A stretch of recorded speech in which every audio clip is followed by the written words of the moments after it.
илимини билген инсанга барайлы. Нике кыйып атканда нике илимини биле турган инсанга барайлы. Мен ушул жерден башында бир нерсеге токтолуп өтөйүн. Тилекке каршы азыркы учурда мына ушундай баягы 40 күн дабатка чыгып келгенде деле нике кыйып атат. Кече ичип келип алып туруп бүгүн намаз окуп атканда деле нике кыйып атат. Мына ошонун эсебинен көп түшүнбөстүктөр болуп калат. Кээ бир учурларда бирөөнүн аялыны бирөөгө никелеп берип койгон учурларды көрүп калып атабыз. Накыдан талак деле алган эмес негизи. Ажыраша элек, талак айтканга окшогон, бирок талак түшкөн эмес. А бирок дароо буга эмне башкасынан никелеп берип койгон учурлар болуп калат. Мына ошол сыяктуу нерселердин, ушундай сыяктуу нерселерден ката болбослук үчүн эң биринчи ошол никенин шарттарын билген инсан болсун. Айрыкча азыр көңүл бурулбай аткан маселелердин бирөөсү айда маселеси бар. Абдан көңүл буруш керек болгон нерсе. Идда маселеси. Идда эмне? Идда аялдын тазалануусу. Талак алган аял башка бирөөгө турмушка чыгыш үчүн, башка бирөөгө жаңы турмуш башташтык үчүн ортодо тазалык, тазалана турган бир мөөнөт бар. Мына ушул жерде бир нерсеге токтолуп өтөйүн. Баягы интернет булактарынан окуп калдык эле. Мына ошол сырттагы, Америка мамлекет, Европа мамлекеттеринен бир врач, бир доктор, илимпоз исламдын бүт бардык шарттарын изилдеп чыгат экен. Ошо бир илимпоз, гайри дин эми, албетте мусулман эмес, бир илимпоз исламдын бүт бардык шарттарын, бүт бардык амалдарын изилдеп чыгат экен. Ар бир нерсени караса, исламдын ар бир буйруган амалдарында бир хикмат бар экен да. Мисалы, отуруп зара кыл дейбиз, отуруп суу ич дейбиз. Бардыгын карасаңыз ден соолукка пайдалуу нерселер. Изилдеп азыр доктурлар 30 жыл изилденип мына ушул нерсени сууну отуруп ичүүнүн ден соолукка пайда экендигин таптым деп атат. А бирок аны 1400 жыл мурда пайгамбар алейхисалам айтып бүткөн. Мына ошол нерселерди изилдеп жүрүп бүт бардыгын изилдейт экен дагы. Анан жанагы гайридин врач айтат экен, мына ушул исламдагы аял талак алгандан кийин башка бир турмушка чыгыш үчүн айда күтүш керек, 3 кан келиш керек, 3 айыз келиш керек деген нерсе мунун пайдасы жок дейт экен да. Мына ушул амалы исламдын пайдасы жок, бирок калган амалдардын бүт бардыгы пайдалуу дейт. Анан мына ушуну дагы бир изилденип көрөйүнчү кандай болот. Мунун дагы бир аркасында бир хикматы бардыр мүмкүн. Анан муну да изилденип калат. Эмне үчүн аял киши талак алгандан кийин, күйөөсүнөн ажырашкандан кийин башка күйөөгө чыгыш үчүн айыз көргөн аял эмне кылат? 3 айыз кан келгенге чейин башкага турмушка чыга албайт. Качан 3 жолу кан келет, андан кийин башка турмушка чыгат деп айтат.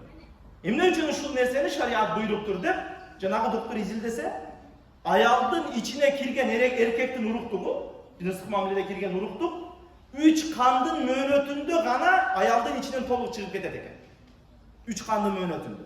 Мына ошону тастыктап чыгат.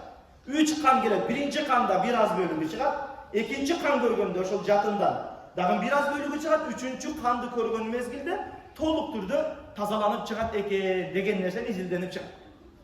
Анан изилденип чыккандан кийин бунун да бир хикматы бар экен деп, анан кийин өзүнүн аялын текшерип көрөйүн дейт. Албетте эми Европа мамлекеттер билесиздер, гайри диндер, динсиздер.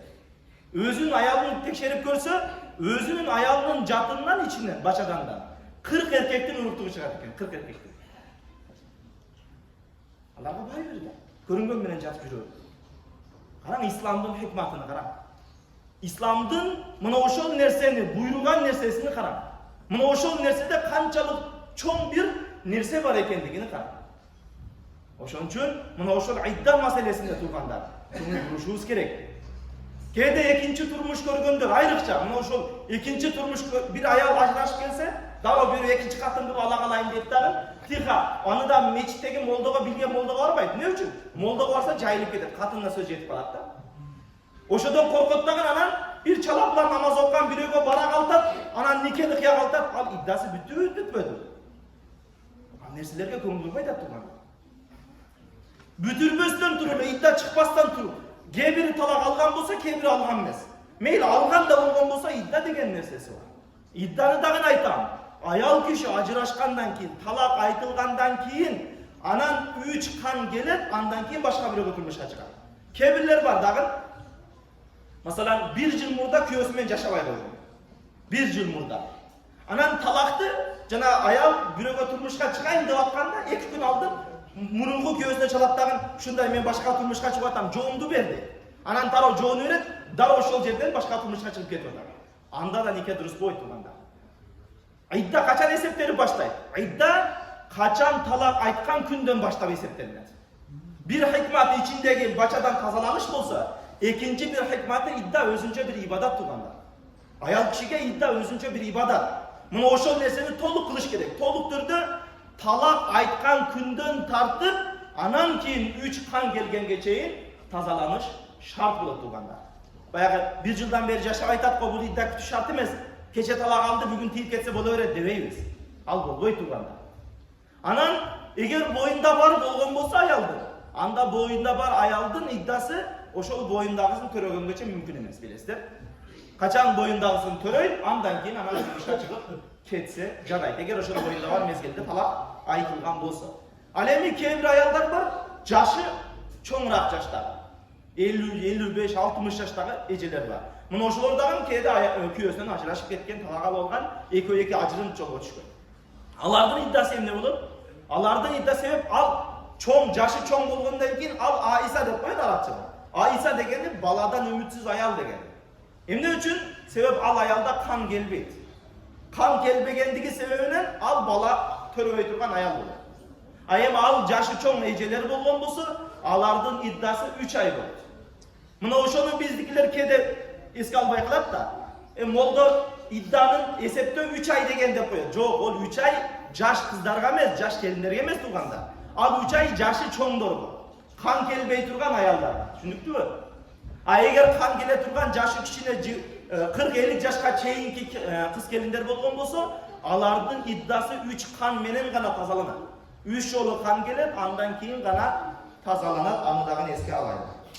Ал эми күйөөсү өтүп кеткен аялдар болгон болсо, алардыкын билебиз, Кур'анда бар, 4 ай 10 күн болуп эсептелинет, аны дагы эске алайлы. Ошон үчүн туугандар, мына ушул маселеге, айда маселесине сөзсүз түрдө көңүл бурайлы.